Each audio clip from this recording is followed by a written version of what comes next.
നമ്മളെ ഏറ്റവും കൂടുതൽ ജീവിതത്തിൽ സ്നേഹിക്കുന്ന ഒരാൾ നമുക്ക് നഷ്ടപ്പെട്ടു എന്നുള്ളത് ഡോക്ടേഴ്സ് പറയുന്നത് യൂഷ്വലി ഐ എം സോറി എന്നോ അല്ലെങ്കിൽ വി കുഡിൻ ഹെൽപ്പ് ഇറ്റ്, അല്ലെങ്കിൽ നമുക്ക് ഇന്നയാളെ രക്ഷിക്കാൻ പറ്റിയില്ല, ഇങ്ങനെയൊക്കെയാണ്. ഇങ്ങനത്തെ ഒരു സിറ്റുവേഷൻസ് ഒരു പക്ഷേ ഒരുപാട് ഡീൽ ചെയ്യുന്ന ഒരാളായിരിക്കുമല്ലോ ഡോക്ടർ. അപ്പോൾ ശരിക്കും എങ്ങനെയാണത് ഡീൽ ചെയ്യുക?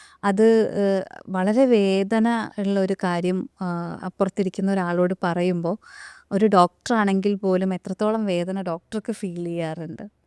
സിനിമയിൽ കാണുമ്പോൾ എനിക്ക് തോന്നിയിട്ടുണ്ട് എത്ര ഈസി ആയിട്ട് അവരത് പറഞ്ഞു എന്നുള്ളത്.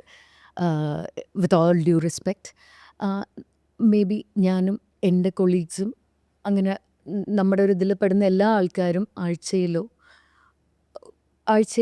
ഒരാഴ്ചയിൽ പല പ്രാവശ്യവും നമ്മൾ ഈ മരണം ഡിക്ലെയർ ചെയ്യുക, മരണപ്പെട്ടു എന്നുള്ള വാക്ക് പറയുന്നത് വളരെ കാര്യമായിട്ട് ചെയ്യുന്ന ആളുകളാണ്. അത് ഒരിക്കലും പെട്ടെന്ന് പുറത്ത് വന്നിട്ട് ഹീസ് നോ മോർ എന്നോ സോറി എന്നോ ഒന്നും പറഞ്ഞിട്ടായിരിക്കില്ല.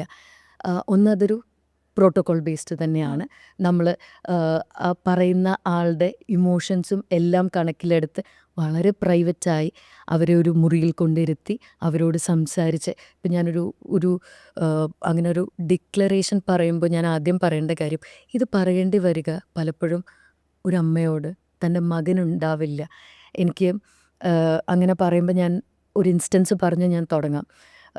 ഞാൻ ഇതുപോലെ ഡ്യൂട്ടിയിലുള്ളൊരു ദിവസം ഏകദേശം ഒരു 6 മണിയോടടുപ്പിച്ച് ഒരു കുട്ടിയെ കൊണ്ടുവരികയാണ്. ഒരു 15 വയസ്സോ പ്രായമുള്ളൊരു ആൺകുട്ടി. അപ്പോൾ കൊണ്ടുവരുന്നത് അവൻ കെട്ടിത്തൂങ്ങി. അപ്പോൾ ഫാനിൽ നിന്ന് അഴിച്ചിട്ടാണ് കൊണ്ടുവരുന്നത്. അപ്പോൾ കൂടെ വന്നിട്ടുള്ളത് അമ്മയാണ്. അമ്മയും പിന്നെ വേറെ നെയ്ബേഴ്സ് ആയിരിക്കുമാണ്. അപ്പോൾ നമ്മുടെ ടീം അവിടുന്ന് ഇതുപോലെ കാര്യമായിട്ടുള്ള ശ്രമങ്ങളാണ് ജീവൻ തിരിച്ചു കൊണ്ടുവരാനുള്ള റിസസിറ്റേഷൻ എന്നാണ് റിസസിറ്റേഷൻ ചെയ്തുകൊണ്ടിരിക്കുകയാണ്. നമ്മൾ പുറത്ത് വന്നിട്ട് വിവരങ്ങൾ ചോദിക്കുന്നുണ്ട്. അപ്പോൾ ഈ സമയം കൊണ്ട് നമുക്ക് അമ്മയാണെന്ന് മനസ്സിലായപ്പോൾ അമ്മയെ കൊണ്ടൊരു മുറിയിലിരുത്തി ഒരു 45 മിനിറ്റോളമുള്ള ഞങ്ങളുടെ ശ്രമം വിഫലമായി. ഞങ്ങൾക്കൊന്നും ചെയ്യാൻ കഴിഞ്ഞില്ല. ഞാൻ പുറത്തേക്ക് വന്നു. അപ്പം എൻ്റെ ഉള്ളിലെ ചിന്തകൾ ഇതൊക്കെയാണ്. ഒരു അമ്മയോട് ഞാൻ എങ്ങനെ പറയും, എന്താണ് ഉണ്ടായത്? ഞാൻ ആദ്യം അവിടെ ഇരുന്നിട്ട് ഞാൻ അമ്മയോട് സംസാരിക്കുമ്പോൾ ഞാൻ ചോദിച്ചു, എന്താ അമ്മ ഉണ്ടായത് എന്താണ്? ഇവരപ്പോഴും മനസ്സിലാക്കിയിട്ടില്ല ഈ മകൻ മരിക്കും എന്ന്. അങ്ങനെ ചിന്തിക്കാൻ പോലും അവർക്ക് പറ്റില്ല. അപ്പോൾ ഇവരെന്നോട് കാര്യമായിട്ട് ഇങ്ങനെ പറയാണ്, ഡോക്ടറെ അവന് ഈ വർഷം 10ാം ക്ലാസ്സാണ്. 10ാം ക്ലാസ്സിലപ്പോൾ മിഡ് ടേം പരീക്ഷയുടെ മാർക്ക് വന്നു. മാർക്ക് കുറവാണ്. ഏതോ ഒരു വിഷയത്തിന് അവന് മാർക്ക് കുറവാണ്. അപ്പം ഞാൻ അവനോട് ചോദിച്ചു, എന്താണ് അപ്പോൾ മാർക്ക് കുറഞ്ഞ, നീ പഠിക്കണ്ടേ എന്നൊരു വാക്കേ ഞാൻ ചോദിച്ചുള്ളൂ. ഞാൻ അവനെ വേറൊന്നും ഞാൻ ചോദിച്ചിട്ടില്ല ഡോക്ടറെ എന്ന് പറഞ്ഞു. എന്നിട്ട് പറഞ്ഞു, അപ്പോൾ അവൻ ഉച്ചയ്ക്ക് കൊണ്ടുവന്ന ടിഫിൻ ബോക്സിൽ ഭക്ഷണം ബാക്കിയുണ്ട്, നീ എന്താ കഴിച്ചില്ലെന്ന് ചോദിച്ചു. ഇല്ലമ്മ ഞാൻ കഴിച്ചില്ല. എന്നാൽ നീ കഴിച്ചതെന്ന് പറഞ്ഞു. അപ്പോൾ എൻ്റെ അടുത്തിരുന്ന് അവൻ ആ ഭക്ഷണം എടുത്ത് കഴിച്ചു. അവൻ ആ ഭക്ഷണം എടുത്ത് കഴിച്ചിട്ട് അവൻ മുറിയിലേക്ക് പോയി. അപ്പോൾ ഇവർ തുന്നുന്ന ആളാണ്, അവർ തുന്നിക്കൊണ്ടിരിക്കുകയായിരുന്നു. പെട്ടെന്ന് റൂമിലേക്ക് പോയി. അവൻ്റെ റൂമിലെ ഫാൻ ഓഫായി. അവർ കറണ്ട് പോയതാണെന്ന് ഇവർ വിചാരിച്ചത്. അപ്പോൾ നോക്കിയപ്പോൾ മെഷീൻ വർക്ക് ചെയ്യുന്നുണ്ട്. അപ്പോൾ കറണ്ട് പോയതല്ല. അപ്പോൾ ഇവർ ഈ പറയുമ്പോഴും ഇവരുടെ പ്രതീക്ഷ ഞാൻ അവരോട് പറയാൻ വന്നത് മറ്റെന്തോ ആണെന്നായിരിക്കണം. അപ്പോൾ ഇവർ പറഞ്ഞു, ഫാൻ ഓഫായപ്പോൾ ഡോക്ടർ എനിക്ക് പെട്ടെന്ന് എൻ്റെ മനസ്സിൽ എന്തോ ഒരു സംശയം തോന്നി. ഞാൻ അങ്ങോട്ട് ചെല്ലുകയാണ്. അവിടെ ചെല്ലുമ്പോൾ ഞാൻ കണ്ടത് അതിൽ വിരിപ്പ് തൂങ്ങുന്നതാണ്, ബെഡ്ഷീറ്റ് തൂങ്ങിക്കിടക്കുകയാണ്. സർവ്വശക്തി എടുത്ത ഡോറ് പൊളിച്ച് അവർ മോനെ, അപ്പോഴേക്കും ആൾക്കാരെ വിളിച്ചു. അവർ ഓടി വന്നു, ഇവനെ എടുത്തുകൊണ്ട് വരികയാണ്. അപ്പോൾ ഇനിയാണ് ഞാൻ പറയേണ്ടത്. അപ്പോൾ ഞാൻ പതുക്കെ അവരുടെ അടുത്തേക്ക് ഇരുന്നു. ഞാൻ അവരോട് പറഞ്ഞു, അമ്മ എനിക്കൊന്നും ചെയ്യാൻ പറ്റിയില്ല, അമ്മയുടെ മകൻ മരണപ്പെട്ടു എന്ന്. അവരൊരു സെക്കൻഡ് എന്നെ ഒന്ന് നോക്കി. എന്നോട് ചോദിച്ചു, ഞാനങ്ങനെ പറഞ്ഞുകൊണ്ടാണോ ഡോക്ടറെ അവൻ അങ്ങനെ ചെയ്തത്? ഞാൻ എന്താ ഉത്തരം പറയാം?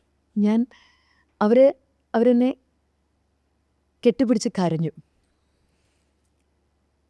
ഇങ്ങനെയുള്ള സിറ്റുവേഷൻസ് ഇനി ഇതുപോലെ തന്നെ കുഞ്ഞുങ്ങളാവുമ്പോൾ ഞാനും ഒരു അമ്മയാണ്. ഞാനിതുപോലെ ഒരു വൈകുന്നേരമാണ്. അപ്പം ഒരു ആംബുലൻസ് വരുന്ന ശബ്ദം കേട്ട് ഞാൻ പുറത്തേക്ക് പോയി നോക്കുമ്പോൾ ഭയങ്കര ഒരു ബഹളം കേൾക്കാം എനിക്ക്. ഞാൻ പുറത്തേക്ക് അവിടെ ചെന്ന് നോക്കുമ്പോൾ ആംബുലൻസിൽ നിന്നൊരു പേഷ്യൻറ്റിനെ ഇറക്കാനുള്ള, അപ്പോൾ വെന്റിലേറ്ററിലുള്ള പേഷ്യൻ്റാണ്. അപ്പോൾ വെന്റിലേറ്ററിലെ പേഷ്യൻറ്റിനെ ഇറക്കാൻ ഞങ്ങൾക്ക് എങ്ങനെ പോയാലും ഒരു 2 മിനിറ്റ് ഞങ്ങളുടെ വെന്റിലേറ്റർ കണക്ട് ചെയ്ത് പേഷ്യൻറ്റ് സേഫ് ആക്കിയിട്ട് ഞങ്ങൾക്ക് ഇറക്കാൻ പറ്റും. ഒറ്റ നോട്ടത്തിൽ അതൊരു കുഞ്ഞാണെന്ന് ഞാൻ മനസ്സിലാക്കി. അപ്പോൾ ഒരു പെൺകുട്ടി ഒരു 8-10 വയസ്സുണ്ടാവും അവൾക്ക് കൂടി വന്നാൽ. അപ്പോൾ ഭയങ്കര ഒരു ക്രൗഡുണ്ട്. ഒരു 10-12-15 പേരുണ്ട്. അപ്പോൾ ഇതിൻ്റെ ഇടയിൽ കൂടെ വേണം എനിക്ക് അകത്തേക്ക്. അപ്പോൾ എന്നെ ആരും പിടിച്ച് വലിക്കുന്ന പോലെ എനിക്ക് തോന്നി. ആദ്യം വിചാരിച്ചു എനിക്ക് തോന്നിയതായിരിക്കും. ശക്തമായിട്ട് എന്നെ പിടിച്ച് വലിക്കുന്നുണ്ട്. എന്നെ പിടിച്ച് വലിച്ചിട്ട് ആ ആംബുലൻസിൻ്റെ സൈഡിലേക്ക് ഒരാൾ കൊണ്ടുപോയി. അപ്പോഴാണ് ഞാൻ ആളെ കാണുന്നത്. അപ്പോൾ അയാളെൻ്റെ കയ്യിൽ ഒരു സാധനം ഏൽപ്പിച്ചു. എന്നിട്ട് പറഞ്ഞു ഇത് അവൾക്ക് കൊടുക്കണം എന്ന് പറഞ്ഞു. അപ്പോഴും സിറ്റുവേഷൻ എന്താണെന്ന് എനിക്ക് ക്ലിയർ അല്ല. പേഷ്യൻറ്റിനെ അകത്തേക്ക് കൊണ്ടുവന്ന് കിടത്തിയപ്പോഴാണ് 10 വയസ്സുള്ള ഒരു പെൺകുട്ടി ഒരു മണിക്കൂർ മുമ്പ് വീട്ടിൽ ബോധം കെട്ട് വീണു. ഇതിൻ്റെ ബാക്ക്ഗ്രൗണ്ട് സ്റ്റോറി എന്താണെന്ന് വെച്ചാൽ ഈ അച്ഛനും മകളും വിദേശത്താണ്. അമ്മയും അച്ഛനും മകളും വിദേശത്താണ്. അവർ അന്ന് രാവിലെ വെക്കേഷൻ തുടങ്ങിയിട്ട് അവർ വരികയാണ്. അന്ന് രാവിലെ അമ്മ കുട്ടിയെ ഡ്രസ്സൊക്കെ ചെയ്യിച്ച് വെക്കേഷന് നാട്ടിലേക്ക് വിട്ടതാണ്. അപ്പോൾ ആദ്യം അച്ഛനും മോളുമാണ് പോകുന്നത്. അമ്മയ്ക്ക് അത് കഴിഞ്ഞിട്ട് ഒരാഴ്ച കഴിഞ്ഞിട്ടേ വരുള്ളൂ. ആദ്യം അച്ഛൻ്റെ വീട്ടിലേക്ക് കൊണ്ടുപോയി അവിടെ അവൾ കളിയൊക്കെ കഴിഞ്ഞ് വൈകുന്നേരം അമ്മയുടെ വീട്ടിലേക്ക് വരുന്നു. അപ്പോൾ അമ്മയില്ല കൂടെ അമ്മയുടെ വീട്ടിലേക്ക് വരുന്നു. അപ്പോൾ അവൾ പറയുന്നുണ്ട് എനിക്ക് തലവേദന ഉണ്ട് അപ്പാ, തലവേദന ഉണ്ട്. അപ്പോൾ യാത്ര ചെയ്ത് വന്നത് ദൂരെ യാത്ര ചെയ്ത് വന്നതല്ലേ അതിൻ്റെ ആയിരിക്കും എന്ന് വിചാരിച്ച് എന്തോ മരുന്ന് കൊടുത്തു. ഉറക്കത്തിൽ നിന്ന് എഴുന്നേറ്റും അവൾ പറഞ്ഞു എനിക്ക് തലവേദനിക്കുന്നു എന്ന്. ഇത് പറഞ്ഞത് അവൾ ബോധം കെട്ട് വീണു. അങ്ങനെ എടുത്തുകൊണ്ട് വന്നതാണ്. ഞാൻ ആ CT സ്കാൻ നോക്കിയപ്പോൾ തലയിലൊരു വലിയ ബ്ലീഡാണ്. കണ്ടപ്പോഴേ നമുക്ക് മനസ്സിലായി ഇതിൻ്റെ അകത്ത് നമുക്ക് പ്രത്യേകിച്ച് എന്താ ചെയ്യാനുള്ളത്. വളരെ കാര്യമായിട്ട് ആകെ ചെയ്യാനുള്ളത് ഒരു സർജറി ചെയ്തു നോക്കാം.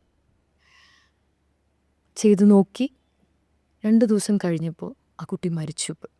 ആ കുട്ടിയുടെ അച്ഛൻ എൻ്റെ കാലിലാണ് വീണത്. ഈ കുട്ടി ആദ്യം കൊണ്ടുവന്ന് തലയിൽ ബ്ലീഡാണെന്ന് പറഞ്ഞപ്പോൾ ഇത് ഞാനൊന്ന് പറയാൻ പുറത്തേക്ക് ഇറങ്ങി. ഞാൻ അദ്ദേഹത്തിൻ്റെ അടുത്ത് ഇരുന്ന് അദ്ദേഹം എൻ്റെ കാലിൽ കെട്ടിപ്പിടിച്ചാണ് കരഞ്ഞത്. പറയാനോട് ചോദിച്ചില്ലേ ഡോക്ടർമാർ ദൈവമാണോ എന്നുള്ളത്. ഒരു പോയിന്റിൽ അവർ നമ്മളെ അങ്ങനെ കണ്ടുപോകുന്നു. അത് എങ്ങനെയാണ് അതിനെ ആ ഒരു പോയിന്റ് അവർക്ക് ഞങ്ങളിലൂടെ ദൈവം പ്രവർത്തിക്കുന്നു എന്നാണ് അവർ വിശ്വസിക്കുന്നത്. അപ്പോൾ എങ്ങനെയാണ് ഞങ്ങൾ വിശ്വാസികളല്ലാതിരിക്കുക? എങ്ങനെയാണ് ഞങ്ങൾ ആ സൂപ്പർ പവറിനെ വിശ്വസിക്കാതിരിക്കുക? അപ്പം ഞങ്ങളും മനസ്സുരുകി പ്രാർത്ഥിച്ചു ഈശ്വര രക്ഷിക്കണേ, ഈശ്വര ഞാൻ ചെയ്യുന്നതെല്ലാം ശരിയാവണേ, ഈ കുഞ്ഞ് തിരിച്ചു വരണേ എന്ന്. ഈ പറയുന്ന മരണം ഡിക്ലെയർ ചെയ്യാൻ പോകുമ്പോഴും ഞാൻ ആദ്യം പറഞ്ഞില്ലേ എൻ്റെ ജീവിതത്തിൽ ഞാൻ കണ്ടൊരു ടണൽ. എനിക്കറിയാം ഞാൻ അവരെ അതിലേക്കാണ് പറഞ്ഞു വിടുന്നതെന്ന്. നിങ്ങളുടെ ഭർത്താവിനില്ല, നിങ്ങളുടെ അച്ഛനിനിയില്ല, നിങ്ങളുടെ അമ്മയില്ല എന്ന് പറയുമ്പോൾ അവരാ കാണുന്നൊരു ടണലുണ്ടല്ലോ, ഞാൻ യാത്ര ചെയ്തിട്ടുള്ള ആ ഒരു ടണൽ. അവിടെ എനിക്ക് തോന്നിയിട്ടുള്ള വേറൊരു കാര്യമുണ്ട്. ഇവരോട് ഓരോരുത്തരോടും പറയുമ്പോൾ ഇവരെന്നെ ആയിരിക്കും അവസാനം ആ ടണലിൻ്റെ ഒരറ്റത്ത് കണ്ടിട്ടുണ്ടാവുക. എന്നെയോ അല്ലെങ്കിൽ അത് പറയുന്ന ഡോക്ടർമാരെയോ. പല സമയത്തും നമ്മുടെ ഉള്ളിലും ഇങ്ങനെ പൊട്ടി നിൽക്കുകയായിരിക്കും. ഒന്ന് തൊട്ടാൽ ചിലപ്പോൾ, പക്ഷേ ഒന്നും ചെയ്യാൻ പറ്റില്ല. നമ്മൾ വീക്കായാൽ നമ്മളിലാണ് അവർ ആ സ്ട്രെങ്ത്ത് കാണുന്നത്. ഈ ഡോക്ടർക്ക് എൻ്റെ അച്ഛനെയോ അമ്മയോ അല്ലെങ്കിൽ ആരെങ്കിലും രക്ഷിക്കാൻ പറ്റും എന്നുള്ള ആ സ്ട്രെങ്ത്ത്. അവിടെ നമ്മൾ ആ ഇമോഷൻസ് മുഴുവൻ ഹോൾഡ് ചെയ്ത് ഇല്ല ഞങ്ങൾ ശരിയാക്കാമെന്ന് പറയുകയോ അല്ലെങ്കിൽ ഞങ്ങൾക്കൊന്നും ചെയ്യാൻ കഴിഞ്ഞില്ല, ഞങ്ങളുടെ മാക്സിമം ഞങ്ങൾ ശ്രമിച്ചു എന്ന് പറയുന്നിടത്തോ. അപ്പോൾ എനിക്ക് തോന്നുന്നു ഞങ്ങൾ ദൈവമല്ല, പക്ഷെ ഞങ്ങളും നിങ്ങളെപ്പോലെ ദൈവത്തിനോട് പ്രാർത്ഥിക്കുന്ന, ഞങ്ങളിലൂടെ പ്രവർത്തിക്കൂ എന്ന് ആഗ്രഹിക്കുന്ന ആളുകൾ തന്നെയാണ്.